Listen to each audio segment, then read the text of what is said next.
Bohr's model of atom में हमने बहुत सारी चीजें स्टडी की हैं।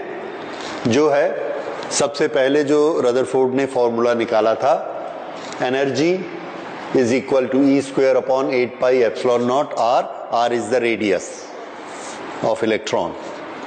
और इसी को आगे बोर्स के पोस्टुलेट्स लगा के हमने बनाया, energy in the nth orbit is me square 8n square epsilon naught h, and what is this h? Planck's constant। तो यहां से Planck's constant हमने इंट्रोड्यूस कर दिया। ये सेकंड पोस्टुलेट है, that angular momentum of an electron is n h upon 2 pi, and what is this n? This is known as principal quantum number। okay? ये quantum number उसकी state को बताता है, एनर्जी की स्टेट को, और energy की स्टेट के लिए n की वैल्यू हमने एक इंटीग्रल नंबर पे रखनी है। फर्स्ट, सेकंड, थर्ड जो एनर्जी स्टेट होगी, अब ऑर्बिट के बदले में हमने उसका नॉमेनक्लेचर चेंज करके एनर्जी स्टेट्स बना दिया। सो this is energy state, first, second, third, fourth, इस तरह से। ओके, तो एनर्जी का फॉर्मूला हमारा ये बना। इससे पिछली क्लास में हम लोगों ने स्टडी किया कि energy of the first, energy in the first orbit, that was Bohr's distance, a naught distance पर एनर्जी मिनिमम होती है, और एनर्जी का फॉर्मूला जनरल हमारा ये बना, energy in the nth state और energy in the different orbitals in the different states. n की वैल्यू जैसे जैसे चेंज होती जाएगी, फर्स्ट स्टेट, सेकंड स्टेट, उस तरह से एनर्जी भी बदलती जाएगी। अब इसमें अगर हम n इज इक्वल टू 1 लेते हैं तो ये सबसे क्लोज वाली, सबसे नियरेस्ट जो ऑर्बिट है उसके लिए हम लिखेंगे n इज इक्वल टू 1, और इसमें एनर्जी जो मिलेगी इलेक्ट्रॉन की, that energy will be -13.6 eV। This is binding energy of the electron for the single hydrogen atom where the electron is closest. अब अगर हम इससे सेकेंड स्टेट ऑफ एनर्जी लेंगे, the higher state, the second state, here the energy will be 3.40 eV। ये जो 3.40 eV हमको मिलता है, ये किस तरह से मिला कि हमने n की वैल्यू 2 रखी और 2 का स्क्वायर दैट इज 4, इसको आप 4 से डिवाइड करके देखिए तो -13.6 को 4 से डिवाइड किया और ये आया 3.40 इलेक्ट्रॉन वोल्ट। तो ये हमको सेकंड स्टेट ऑफ एनर्जी, जिसको हम सेकंड ऑर्बिटल भी कह सकते हैं, वहां पर हमको मिलती है। इसी तरह से हम ये जो कैलकुलेशन की है -13.6 में डिवाइड करते जाएंगे n की वैल्यू को रख के, 2 वैल्यू रखने से 3.40 आता है, और अगर अब हम इसकी थर्ड स्टेट निकालना चाहते हैं तो इसके लिए हम n इज इक्वल टू 3 रखेंगे और वो निकलेगी एनर्जी स्टेट फॉर थर्ड। ये सबसे क्लोज है and that is Bohr's orbit, ये उसकी एनर्जी होती है, इसको हम कहेंगे ग्राउंड स्टेट। अब अगर हम इस ग्राउंड स्टेट के बाद ये फर्स्ट स्टेट लेते हैं तो या तो एनर्जी इलेक्ट्रॉन में इतनी होगी या 3.40 होगी। इन दोनों के बीच में एनर्जी नहीं होती। इस तरह से या तो इसमें घूमेगा इस एनर्जी के साथ, या -3.40 एनर्जी जहां सूट करती वहां घूमेगा, बीच में नहीं घूमेगा। अब इसके बाद हम लेते हैं कि अगर थर्ड स्टेट होगी तो वो एनर्जी, उसका एनर्जी लेवल क्या होगा। उसका एनर्जी लेवल देखिए, when n is equal to 3 the energy level is -1.51 electron volt. अब ये जो एनर्जी लेवल्स होते हैं, इनको ना हम एक ग्राफ में दिखाना चाहते हैं। इसमें हम वर्टिकल हाइट से इनकी एनर्जीज को लेंगे। -13.6 सबसे कम है, -3.40 जब हम इंक्रीज करेंगे तो ये लेवल -3.40 का आएगा, और इंक्रीज करेंगे तो -1.51 का आएगा। और अब ये ग्राफ हम यहां पर बनाते हैं और इस ग्राफ को मैं आपको बनाकर दिखाता हूं। इसे हम ग्राउंड लेवल कहेंगे, जो सबसे नीचे वाली -13.6 होगी, और जो ऊपर वाले लेवल हैं उनको एक्साइटेड लेवल कहेंगे, एक्साइटेड लेवल ऑफ एनर्जी।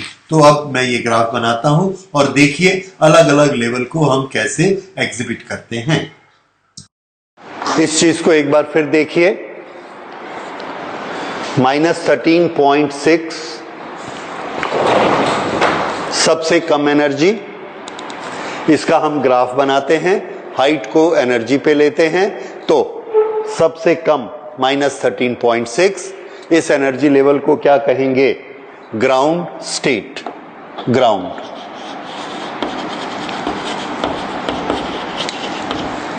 उसके बाद हमने n = 2 रखा, एनर्जी कम हो गई, तो अगला ये हमको एनर्जी का स्टेट मिला, इसके बीच में इलेक्ट्रॉन नहीं मिलेगा। उसके बाद n = 3 रखा, तो ये एनर्जी का लेवल आया -1.51, इसके बीच में कोई इतनी एनर्जी का इलेक्ट्रॉन नहीं मिलेगा। इस तरह से n = 4 रखा, जैसे जैसे n बढ़ता जाएगा इनके बीच का गैप कम होता चला जाएगा। It's a mathematical equation. और लास्ट में कम होते होते इलेक्ट्रॉन की एनर्जी क्या हो जाएगी? 0। जब इलेक्ट्रॉन की एनर्जी 0 हो जाती है उस समय वो एटम से निकल जाएगा। इन्फिनिटी दूरी पर जाना मतलब एटम से निकल जाना। अगर वो एटम से निकल गया तो वो एटम एक आयन में कन्वर्ट हो गया, यानी एटम को आयन बनाने के लिए इतनी एनर्जी हमको देनी पड़ती है 13.6। अगर इस लेवल से स्टार्ट करेंगे, अगर उसका ऑलरेडी एक्साइटेड इलेक्ट्रॉन इस लेवल पर है तो आयोनाइज करने के लिए कितना देना पड़ेगा? -3.40। तो ग्राउंड स्टेट के हाइड्रोजन को अगर हम आयोनाइज करना चाहते हैं तो आयोनाइजेशन एनर्जी -13.6 इलेक्ट्रॉन वोल्ट होती। So this diagram is known as energy level diagram. This is energy level diagram. Okay, तो ये एटम का एनर्जी लेवल डायग्राम हुआ। अब इसमें जो एक्साइटेड स्टेट है इलेक्ट्रॉन की, अगर वहां से कोई इलेक्ट्रॉन ग्राउंड स्टेट पर वापस आता है तो वो एनर्जी हमको वापस करेगा, और अगर ग्राउंड स्टेट से हम एक्साइटेड में भेजना चाहते हैं तो हम उसको एनर्जी देंगे। देखिए इसमें हमने एनर्जी दी प्लस, अगर इसमें कुछ प्लस करेंगे तो वो यहां चला जाएगा, और अगर ये यहां से यहां आएगा तो हमको पॉजिटिव एनर्जी लौटा देगा। ये चीज एटम के अंदर कैसे होती है? तो एटम के अंदर अगर हम उसको एनर्जी देते हैं, सबसे अच्छा तरीका इलेक्ट्रॉन के अंदर एनर्जी देने का वो है फोटॉन से। लाइट उस पर डालते हैं, फोटॉन उसमें जाते हैं और वो फोटॉन से एनर्जी लेता है। इलेक्ट्रॉन कितनी एनर्जी लेगा? तो आंसर है कि जब वो ग्राउंड स्टेट में है तो वो एनर्जी दिस माइनस दिस, इतनी एनर्जी वो लेगा, और इतनी एनर्जी लेने के बाद वो स्टेट में आ जाएगा। ये एनर्जी कितनी होती है? तो आंसर है ये एनर्जी होगी -13.6 माइनस 3.40। ये हम करेंगे, so this will be minus minus plus. Okay, तो 6.4.2 एंड 13 - 3 10।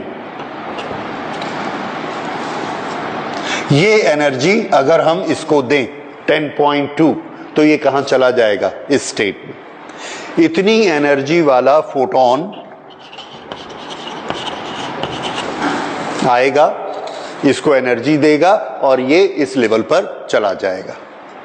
अब यहां पर एक और चीज समझिए, दो चीजें मैं आपको समझाना चाहता हूं। एक, हमने व्हाइट लाइट डाली और उसका स्पेक्ट्रम बनाया। उस व्हाइट लाइट में सभी फ्रीक्वेंसी के फोटॉन हैं और हर फोटॉन के पास कितनी एनर्जी होती है? फोटॉन की energy E for photon is equal to h/nu। ये इसकी फ्रीक्वेंसी पे डिपेंड करता है और फ्रीक्वेंसी से ही उसका कलर बनता है। उसके पास हर एनर्जी के, हर फ्रीक्वेंसी के फोटॉन हैं व्हाइट लाइट के पास। इसलिए यहां जब हम स्पेक्ट्रम बनाते हैं तो हमको एक कंटिन्यूअस स्पेक्ट्रम मिलता है, विबग्योर वायलेट टू रेड, लगातार सब कलर मिल रहे हैं। क्यों सब कलर मिल रहे हैं? क्योंकि सब तरह के फोटोन आ रहे हैं। अब इसके रास्ते में हमने हाइड्रोजन के एटम्स रख दिए। हाइड्रोजन के एटम्स रख दिए तो वो सभी फोटोन हाइड्रोजन के एटम को टकराते हैं। अब हाइड्रोजन के एटम को जब वो फोटोन टकराते हैं वो एक्साइट होता है। तो दो चीजें याद रखनी है, एक तो ये कि जो फोटोन 10.2 एनर्जी के होंगे, 10.2 इलेक्ट्रॉन वोल्ट एनर्जी के होंगे, उस फोटोन की एनर्जी ये ग्राउंड स्टेट वाला इलेक्ट्रॉन लेता है और लेकर जंप करके इस स्टेट में आ जाता है। ठीक है, excited state n is equal to 2 में आ जाएगा। जिस फोटोन के पास इससे कम एनर्जी होगी, जिसके पास 8 इलेक्ट्रॉन वोल्ट एनर्जी है, ये उसकी एनर्जी को नहीं लेगा, क्योंकि 8 लेने से इसको यहां कहीं आना पड़ेगा and that is not allowed. इस पर इसको नहीं आना है, इसको यहीं जाना है। तो अगर हमने इसको 50 फोटोन दिए तो क्या वो 50 से एनर्जी लेगा? आंसर है नो। सिर्फ उसकी एनर्जी लेगा जिसकी एनर्जी इतनी है, ये, और ये एनर्जी कितनी है? 10.2। तो इसने सिर्फ उस फोटोन को चुना, सभी फोटोन इसके पास आए, 10.2 वाले फोटोन को इसने यूज किया, उसकी एनर्जी ले ली, एक्साइट होके अगली स्टेट में चला गया। अब उस लाइट के बारे में सोचिए जो पहले व्हाइट लाइट आ रही थी जिसमें सब फोटोन आ रहे थे, अब उसमें से एक फोटोन गायब हो गया। कौन सा फोटोन गायब हो गया? जिसकी एनर्जी इलेक्ट्रॉन ने एब्जॉर्ब कर ली। वो कितने वाला था? 10.2। अब हम देखते हैं कि हमारा जो स्पेक्ट्रम पहले कंटिन्यूअस लाइट वाला था, अब उसमें एक जगह ब्लैक लाइन आ गई, और वो ब्लैक लाइन किस फ्रीक्वेंसी पर आई होगी? उस फोटोन की फ्रीक्वेंसी पर आई होगी जिसकी एनर्जी कितनी थी? 10.2, और जिसको इलेक्ट्रॉन ने एब्जॉर्ब कर लिया। वो फोटोन अब एब्सेंट हो गया। क्योंकि वो फोटोन एब्सेंट हो गया तो वो जहां पहले अपना स्पेक्ट्रम बना रहा था वो जगह अब कैसी दिखती है? No light. No light means black. इस तरह से एब्जॉर्प्शन स्पेक्ट्रम बनता है। फिर से इसी बात को देखिए। अब हमने व्हाइट लाइट नहीं दी, व्हाइट लाइट नहीं दी, हाइड्रोजन गैस रखी, हाइड्रोजन गैस रखी और उसमें करंट फ्लो कराई। जब हमने करंट फ्लो कराई तो उसके अंदर जो इलेक्ट्रॉन ग्राउंड स्टेट पे था, उस ग्राउंड स्टेट वाले इलेक्ट्रॉन को इलेक्ट्रिसिटी के इलेक्ट्रॉन ने पुश किया और ये ऊपर चला गया। इसको एनर्जी मिल गई। इसको एनर्जी मिली तो ये कहां आके रुक गया? यहां पर आकर रुक गया। उसके बाद यहां इस स्टेट में ये रह नहीं सकता था, इसमें जगह कम थी, तो ये फिर वापस चला गया।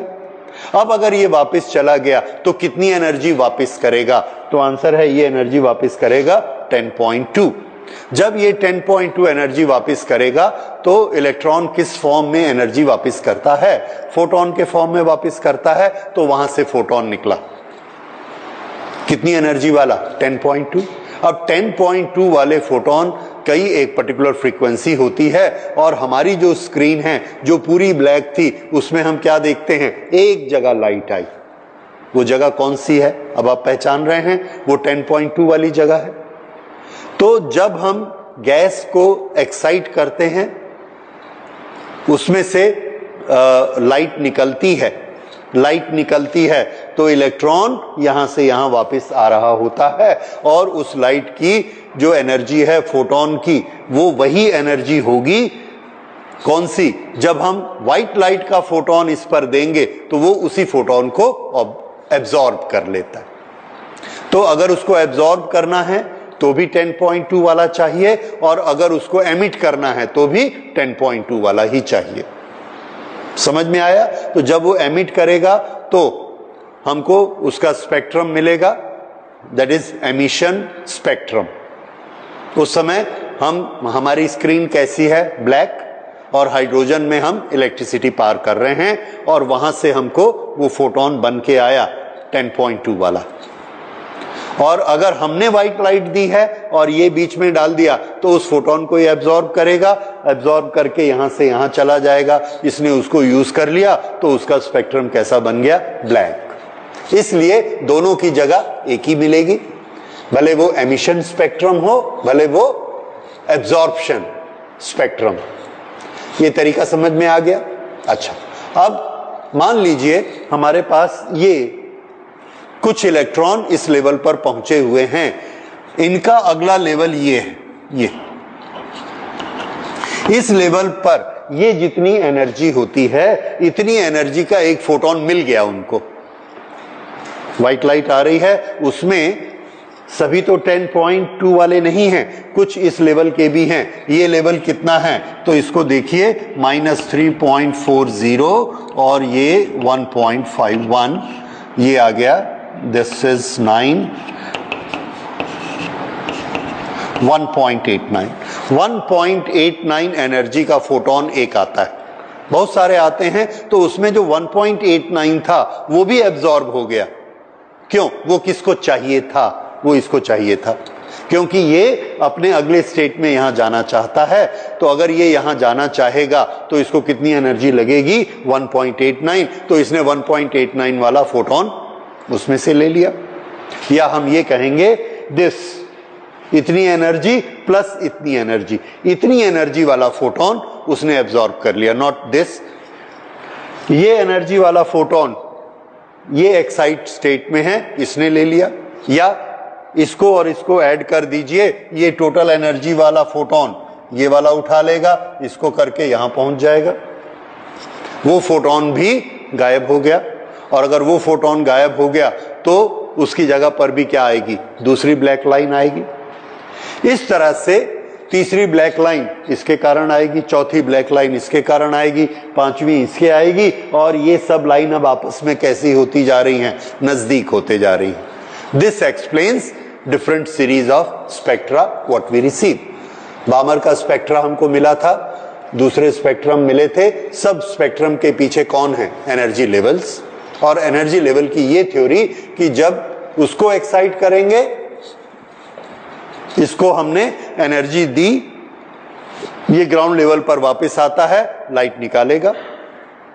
जब हम इस पर व्हाइट लाइट डालेंगे तो वो सिर्फ उसी फोटोन को चुनेगा जिसका एनर्जी लेवल इतना, इतना या इतना है, और उसकी जगह सामने क्या आ जाएगी? Black light. ये इसका एनर्जी लेवल, ओके, ये उसमें और ऐड हो जाएगा। तो इस तरह से एनर्जी लेवल हमको डिफरेंट टाइप की लाइट्स देते हैं। ओके, तो अब हम ये देख सकते हैं एनर्जी लेवल को समझने के बाद कि हमको हाइड्रोजन के स्पेक्ट्रम कैसे मिलेंगे। इसका एक डायग्राम मैं आपको दिखाता हूं। इस सीरीज को देखिए, यहां पर हमने एनर्जी गैप्स बनाए थे, वही एनर्जी के लेवल मैंने यहां पर बनाए हैं। जब कोई इलेक्ट्रॉन N2 से N2 की एक्साइटेड स्टेट में है और ग्राउंड स्टेट में वापस आता है तो कितनी एनर्जी देगा? इतनी एनर्जी देगा। इस एनर्जी को हमने फ्रीक्वेंसी में कन्वर्ट किया। उस फोटोन की जो फ्रीक्वेंसी होगी वो हमको दिखता भी नहीं है, इतनी ज्यादा एनर्जी होती है, वो हमारे विजिबल रेंज से ज्यादा एनर्जी है। विजिबल रेंज से ज्यादा एनर्जी वाले फोटोन किस रेंज में आते हैं? तो उसका नाम है अल्ट्रावायलेट रेंज। तो ये वाला जो फोटोन है इसकी फ्रीक्वेंसी अल्ट्रावायलेट रेंज की है, हमको नहीं दिखता। ये नेचुरली उसके बाद वाला उससे ज्यादा, उससे ज्यादा, उससे ज्यादा।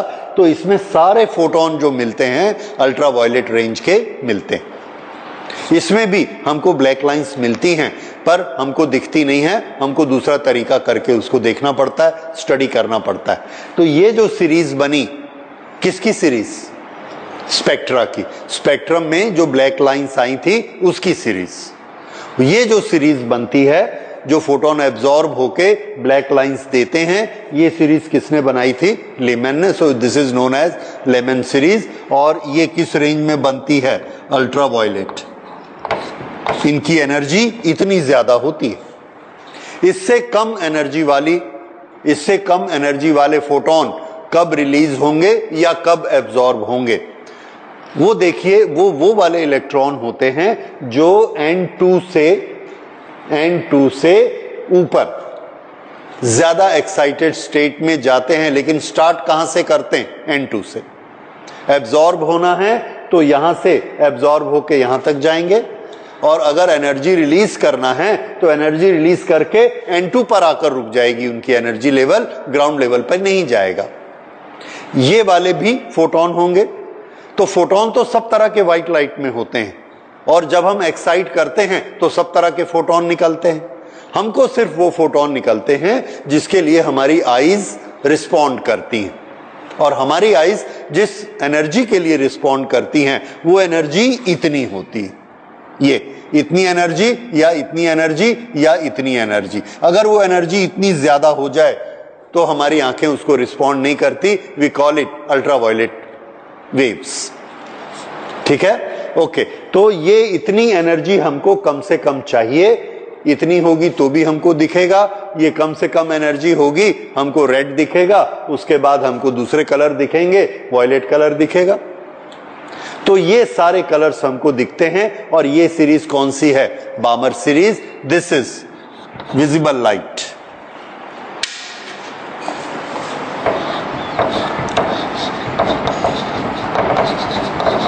ये विजिबल रेंज है।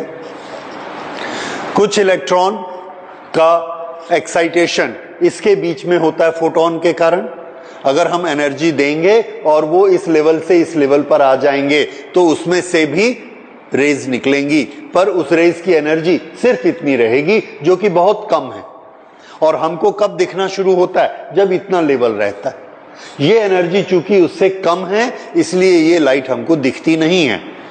और ये लाइट किस रेंज में आएगी? This will be in infrared range.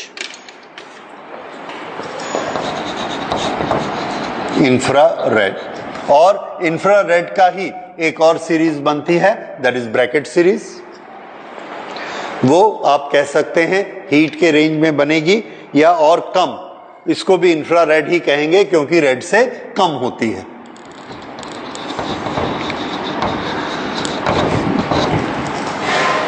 तो इस तरह से इतनी सारे फोटॉन्स यूज होते हैं या इतने सारे फोटोन बनते हैं। उस सब की एनर्जी हमको इसकी लाइन की लंबाई की एनर्जी से मिलती है। जिसकी भी एनर्जी हमको चाहिए, जैसे लीमैन में थर्ड लाइन की एनर्जी कितनी होगी, तो हम बोलेंगे फर्स्ट सेकंड थर्ड, यहां से लेके यहां तक। तो इसमें से हम इसको माइनस कर देंगे, वो एनर्जी हमको मिली। वैसे ही बामर में फर्स्ट लाइन एनर्जी इतनी, सेकंड लाइन की energy this minus this, third line की एनर्जी दिस माइनस दिस, और जो हमको एनर्जी मिलेगी उस एनर्जी को हम अगर ऐसा लिखेंगे energy is equal to H nu, तो न्यू भी मिल जाएगा हमको। Nu is how much? E upon H. अगर हम लैम्डा निकालना चाहते हैं तो न्यू को हम क्या लिख सकते हैं? न्यू को देखिए, nu into lambda is equal to C, so lambda is nu is equal to C upon lambda. वैसा करके हम लैम्डा की वैल्यू भी निकाल सकते हैं।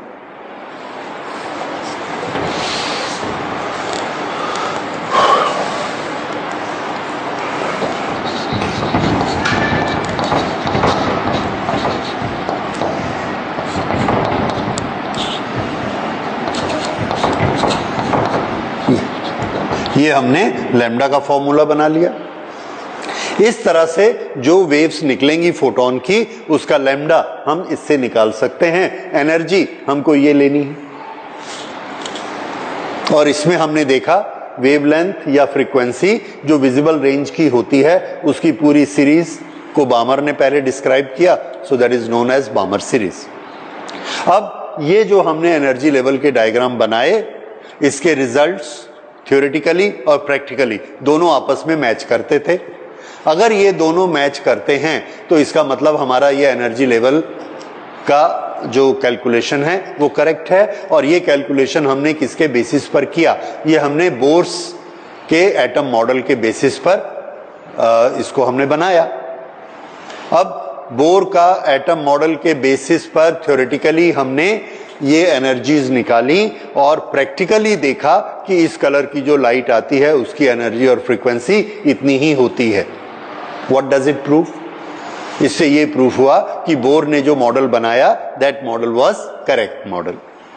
इस तरह से प्रैक्टिकली जब हम इसको सेटिस्फाई कर पाए then we agreed that Bohr's model is the correct interpretation of location of positive charges, negative charges, state of the atoms.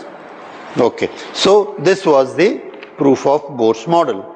अच्छा, अब इसके बाद हाँ, इसमें थोड़ा सा फॉर्मूलेशन और है। इस फॉर्मूला से हमको क्या पता लगता है, देखिए ये फोटोन में कितनी एनर्जी होगी।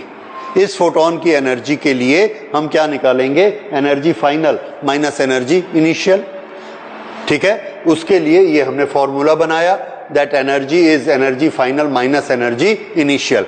एनर्जी का formula me4 this and square final minus initial. तो ये हमारा फॉर्मूला बना जो किसी फोटोन की एनर्जी को देता है, और इसमें जैसे जैसे हम इनकी वैल्यू रखते जाएंगे कौन सी स्टेट फाइनल है कौन सी स्टेट इनिशियल है, तो हमको फोटोन की एनर्जी मिलेगी। तो ये फॉर्मूला किसका बन गया, फोटोन की एनर्जी का। अब ये फोटोन की एनर्जी का फॉर्मूला है, अगर हमको इसमें फ्रीक्वेंसी चाहिए तो ये h को और इधर कर दो तो ये क्या मिल जाएगा, frequency.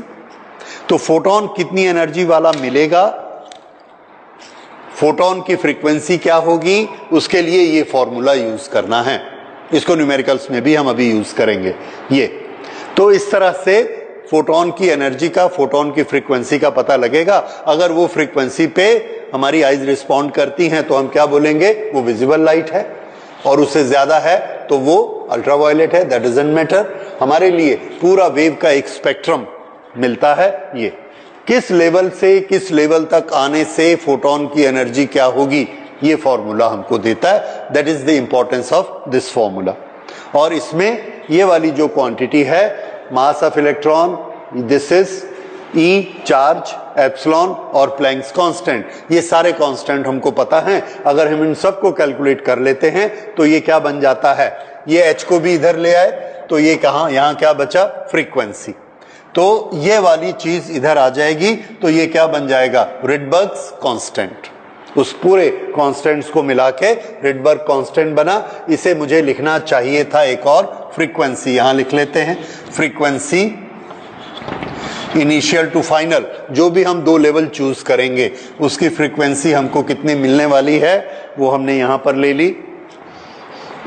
This is m e to the power 4 upon 8 epsilon naught square, और h एक इधर से आ गया h टू द पावर 3, और यहां क्या बचा 1 upon n final square minus 1 upon n initial square.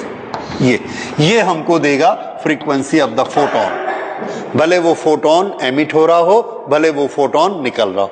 तो ये फॉर्मूला आपको जरूर याद कर लेना है, और इस पूरे की जगह आप क्या याद कर सकते हैं, R, रिडबर्ग्स कांस्टेंट, ठीक है। और इससे हमको एक्साइट लेवल, दो एक्साइटमेंट लेवल के बीच जो फोटोन आता जाता है उसकी फ्रीक्वेंसी हमको इससे पता लग जाएगी। ओके,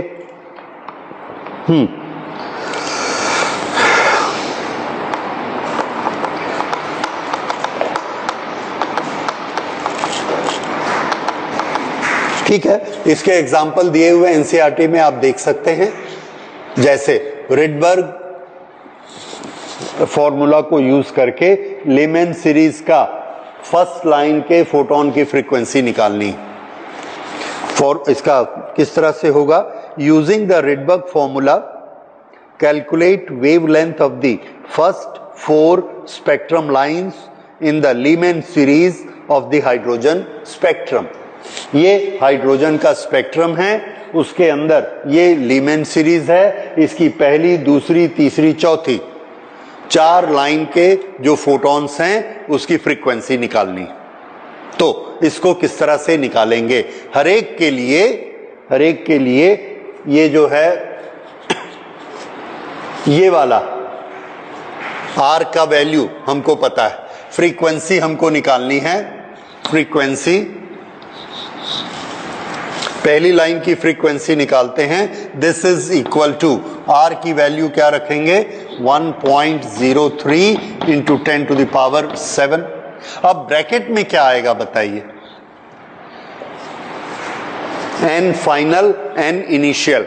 ये कौन है? 2 और ये कौन है? 1। एक को 2 रखेंगे और एक को 1 रखेंगे, तो इन दोनों को हम रखते हैं। So this comes to be okay.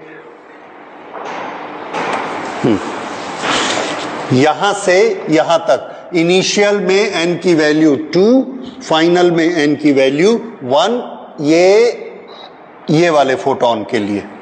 तो यहां पर हमने रखा 1/2 स्क्वायर माइनस 1/1 स्क्वायर। ये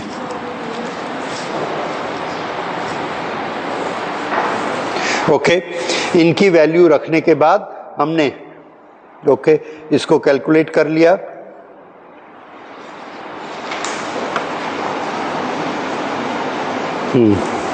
तो इससे जो वैल्यू आएगी वो किसकी वैल्यू होगी? फ्रीक्वेंसी की। और उसको अगर c से डिवाइड करेंगे तो वो किसकी वैल्यू आ जाएगी? लैम्डा की, वेवलेंथ की। तो वेवलेंथ का फॉर्मूला हमने यहां बनाया हुआ है CH/E। ओके, ये फ्रीक्वेंसी है h न्यू। न्यू को हम क्या लिख सकते हैं? न्यू को हम लिख सकते हैं C/λ।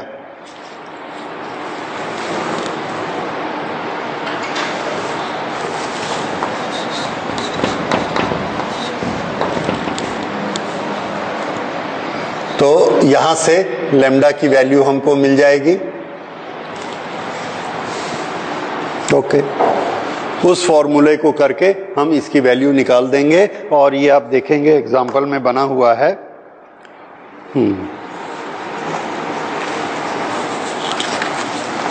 जब न्यू आ जाएगा तो न्यू से लैम्डा निकलेगा C/न्यू। तो यहां पर हम रखेंगे C/ ये जो वैल्यू आएगी न्यू की। और इस वैल्यू को रखने के बाद इन्होंने इसको सॉल्व किया है and this comes to B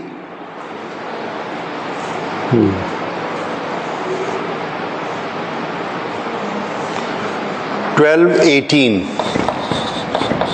angstrom. और ये लैम्डा कहां से कहां तक के फोटोन की है? This is 2 to 1।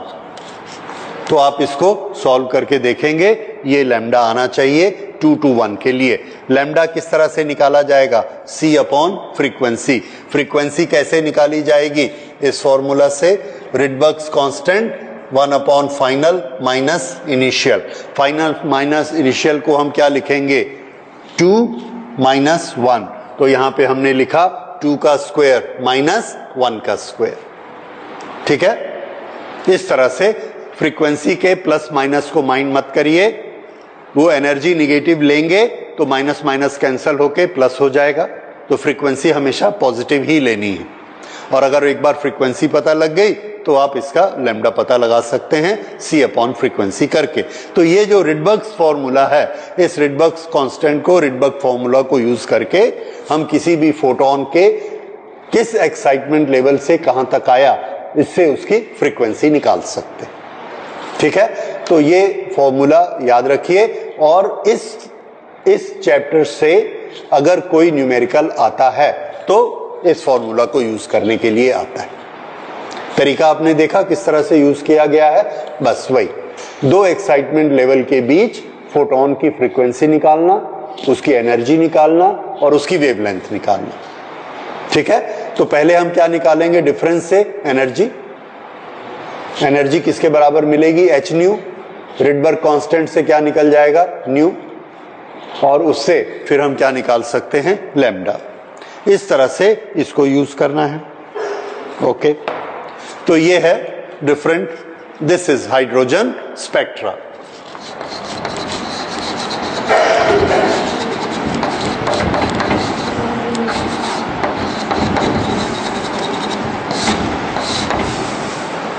अब एक चीज हमको और इसमें इंपॉर्टेंट पढ़नी है, वो ये है कि डी ब्रॉय ने जो फॉर्मूला बनाया था, angular momentum is equal to NH/2 pi. Angular momentum L कहीं लिखा है, नहीं लिखा है, ओके मिटा दिया मैंने। एंगुलर मोमेंटम सेकेंड पोस्टुलेट हमको क्या कहता है, angular momentum L is equal to n h upon 2 pi. उसको हम डिस्कस करना चाहते हैं कि उन्होंने वो पोस्टुलेट बनाया, कोई प्रूफ, कोई डेरिवेशन अभी तक हमने नहीं पढ़ा।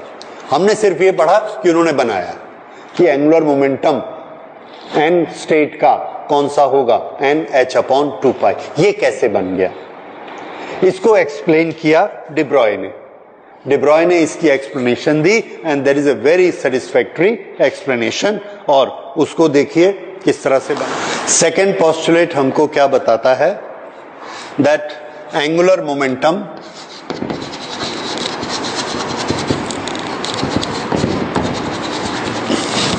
of electron is n h upon 2 pi, where n is known as principal quantum number or the state of energy in the electron.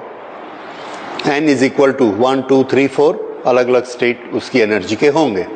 Okay, ये फॉर्मूला कैसे बना, ये उन्होंने बताया था, किसने, बोर्स के पोस्टुलेट में आया था, तो इसको डिब्रॉय ने एक्सप्लेन किया।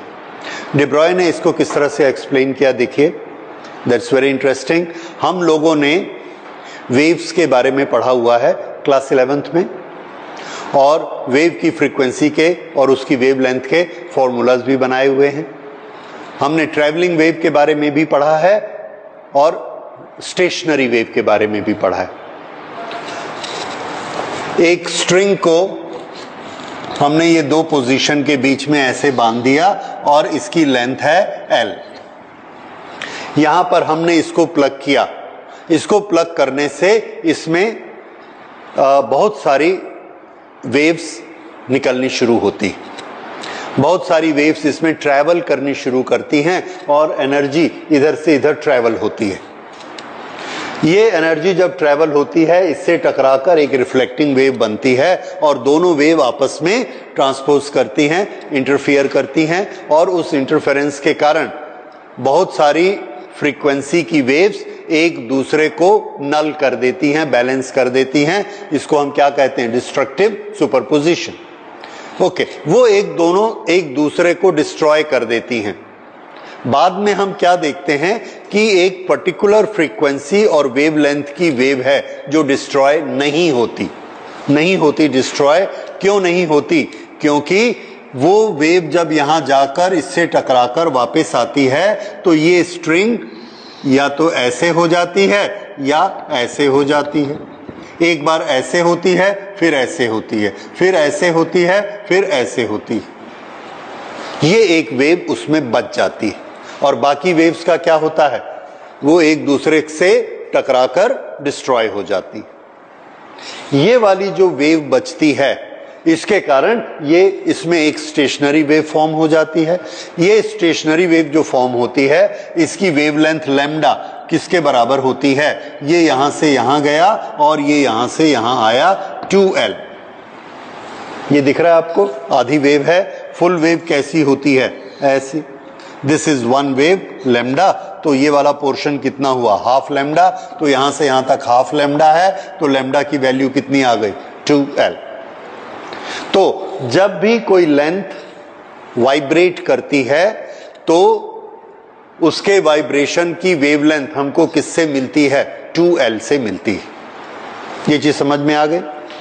जब कोई चीज वाइब्रेट कर रही है और स्टेशनरी वेव बनाती है, स्टेशनरी वेव की स्पेशलिटी क्या होती है, स्टेशनरी वेव की स्पेशलिटी ये होती है कि ये एनर्जी प्रोपेगेट नहीं करती, इसके पास एनर्जी होती है लेकिन उस एनर्जी को ये आगे नहीं बढ़ाती। आगे बढ़ाने वाली वेव को हम क्या कहते हैं, प्रोग्रेसिव वेव। क्या कहते हैं, प्रोग्रेसिव वेव। और जो एनर्जी को आगे नहीं बढ़ाती, एक ही लोकेशन पर रखती है, उसको क्या कहते हैं, stationary wave.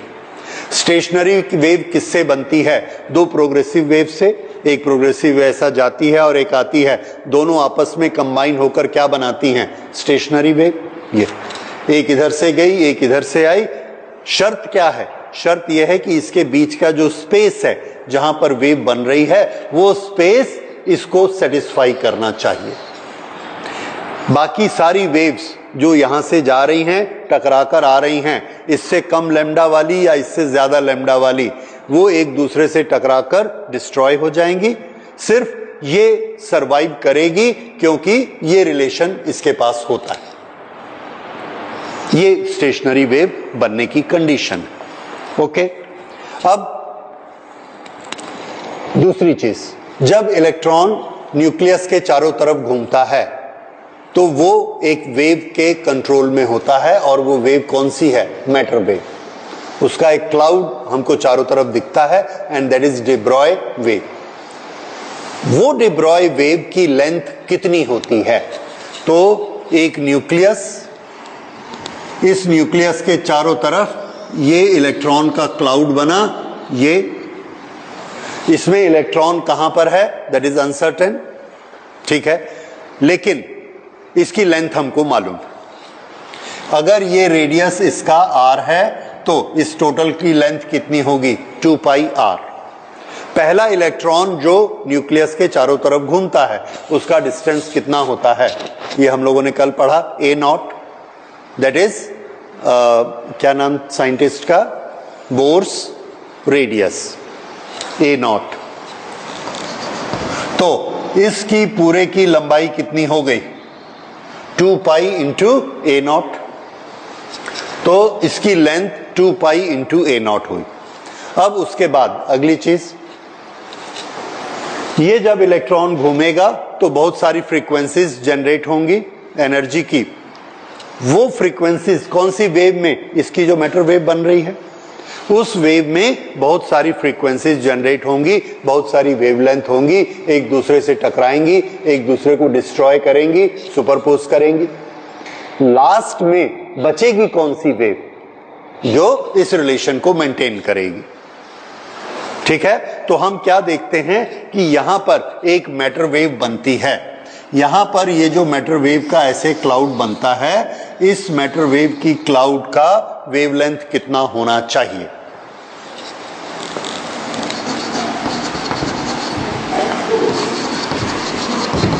Wavelength of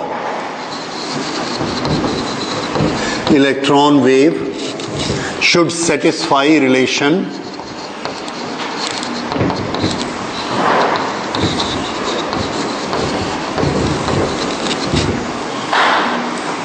lambda equal to total length,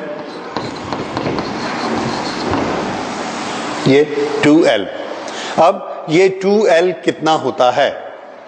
total length, इसकी लेंथ कितनी होती है? 2 पाई r किसी भी सर्कल की, तो इसकी लेंथ भी कितनी होगी?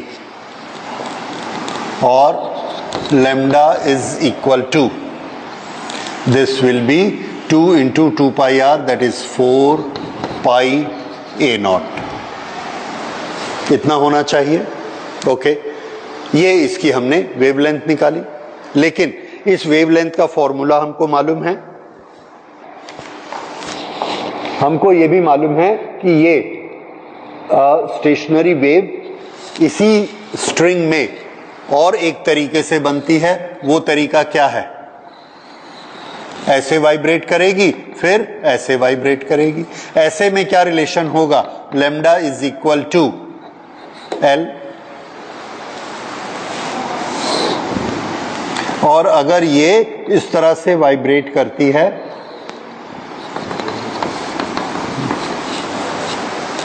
तो अब ये लेंथ है, तो यहां पर ये लैम्डा हुआ 1.5 lambda, that is 3/2 lambda is equal to L, so lambda is equal to 2/3 L। इस तरह से length is equal to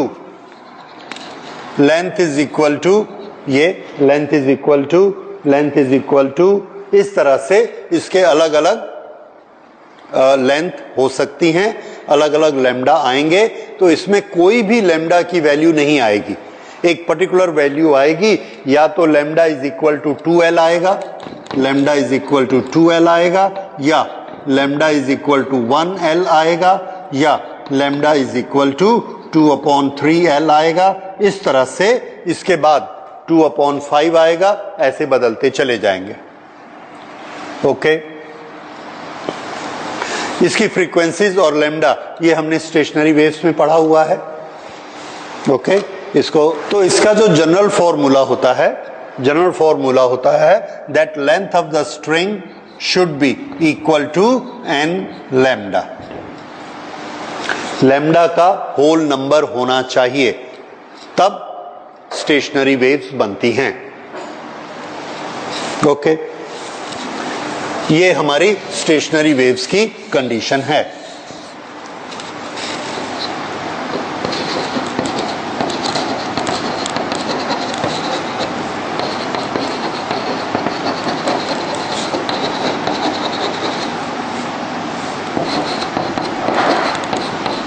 n lambda.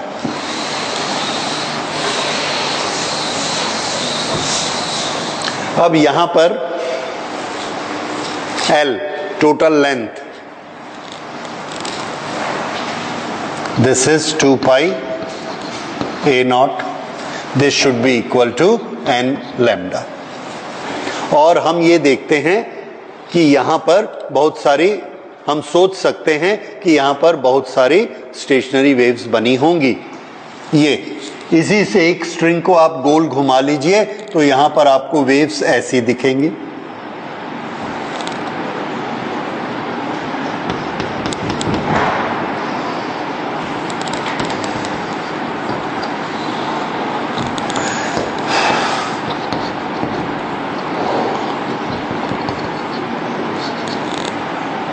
इस तरह से 1 2 3 1 2 3 4 and we should make it 6। Okay, 4 बना लेते हैं।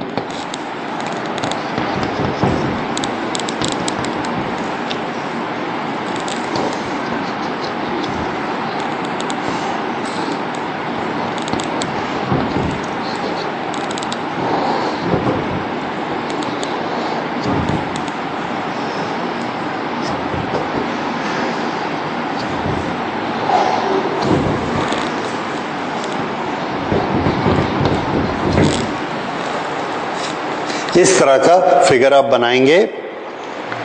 ये फिगर हमको क्या दिखाता है, यहां पर ये एक स्टेशनरी वेव बनी,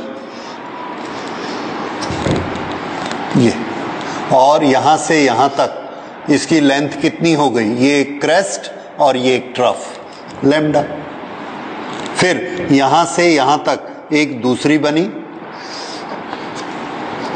ये एक वेव स्टेशनरी वेव, और इसकी लेंथ कितनी हो गई, लैम्डा। इस तरह से हमको बहुत सारी स्टेशनरी वेव्स इसमें मिल सकती हैं।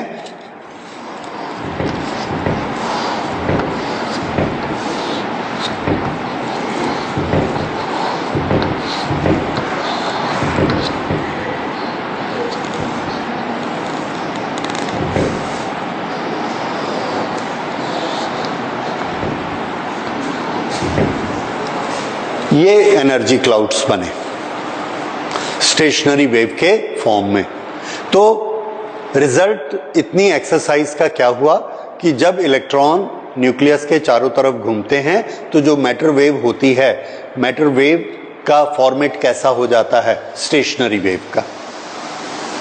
अब ये जो स्टेशनरी वेव हैं, मैटर वेव्स, इसमें जो हमको लैम्डा मिलेंगे that will be either total 1 lambda, 2 lambda, 3 lambda, 4 lambda या n lambda. General formula n lambda.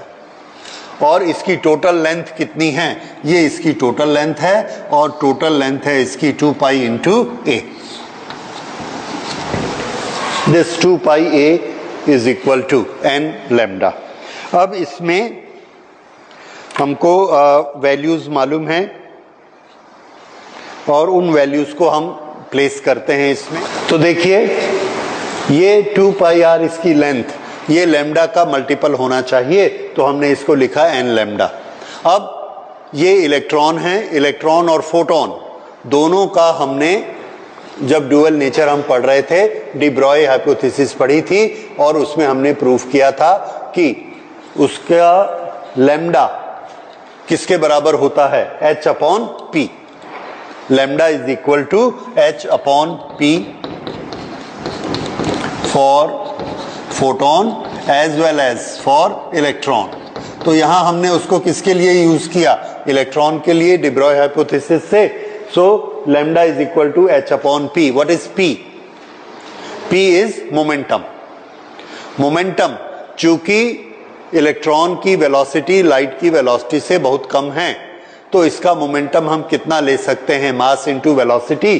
तो इसलिए यहां पर हमने लिया momentum is equal to mass into velocity. Mass into velocity, ये ओके। अब इस मास इनटू वेलोसिटी को इधर ले आए और 2 पाई को इधर ले आए, तो ये क्या बना? mvr is equal to nh upon 2 pi. अब mvr क्या होता है? mvr is formula for angular momentum. तो एंगुलर मोमेंटम को क्या लिखना है? L, this is angular momentum. Angular momentum L is equal to nh upon 2 pi and this is the second postulate. तो यही बोर का सेकंड पोस्टुलेट है।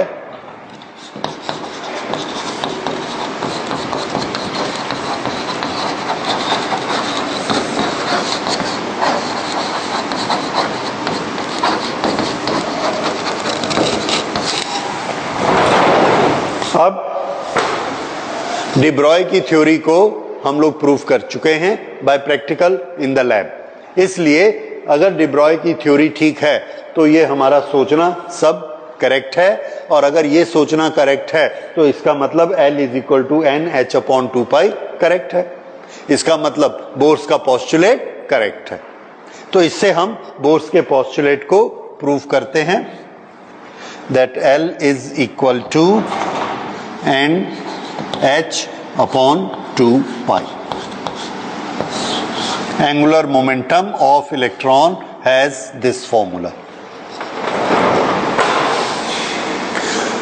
एक चीज हमको याद रखनी है कि बोर ने ये जो मॉडल दिया, एटम का मॉडल दिया, इसमें अब हमने देख लिया इलेक्ट्रॉन के रेडियस क्या क्या हो सकते हैं, उसकी स्टेट्स क्या क्या हो सकती हैं, एनर्जी स्टेट्स क्या हो सकती हैं, फोटोन किस तरह से निकलते हैं, ये एक्सप्लेनेशन उन्होंने दी। और उनकी एक्सप्लेनेशन के बेसिस पर जो फ्रीक्वेंसी निकलती है प्रैक्टिकली भी वही फ्रीक्वेंसी निकलती है।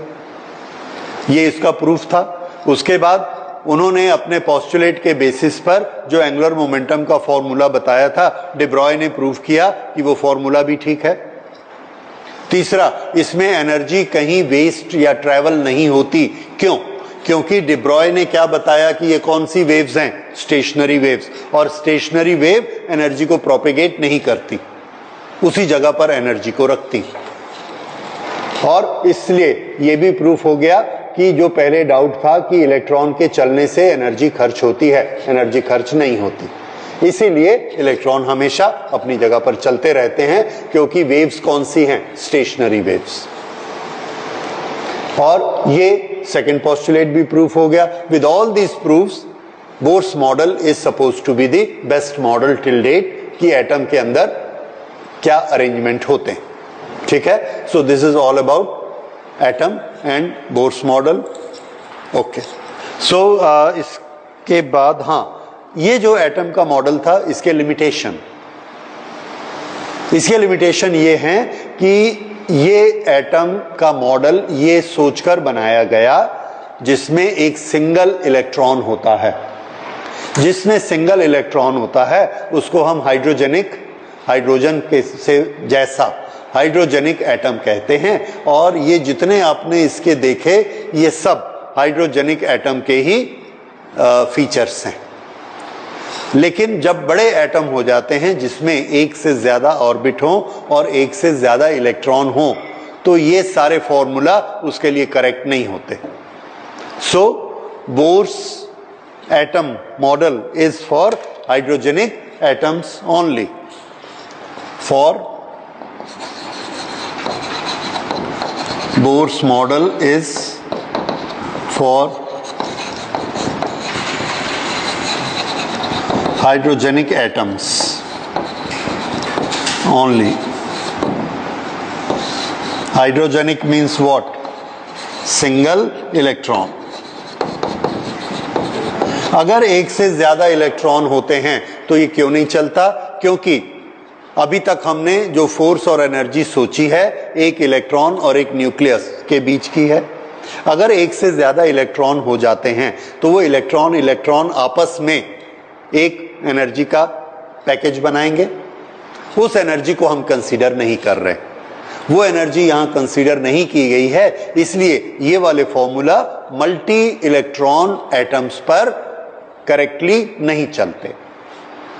उसके लिए फिर हमको श्रोडिंगर इक्वेशंस और दूसरे इक्वेशंस और लेकर फिर से और कैलकुलेशंस करनी पड़ती हैं, which are very complicated calculations.